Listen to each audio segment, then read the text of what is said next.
Hello friends, I hope you all are doing great. Today we are going to quickly revise about placement of an implant.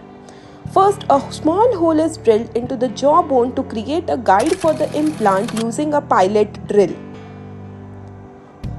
Then the hole is widened using a twist drill, preparing the bone for the implant.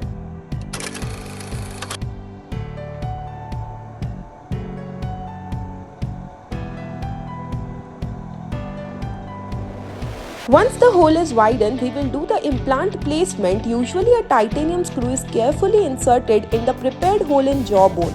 It serves as an artificial tooth root. The screwing abutment is attached to the implant. It will serve as the connector for the final crown. And the screwing abutment is tightened using a tightening abutment to ensure the stability.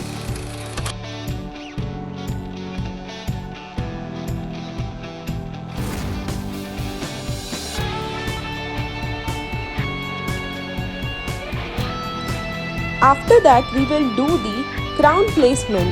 The custom-made crown, which resembles a natural tooth, is placed on the abutment. This completes the process and provides a functional and aesthetic representation for the missing tooth.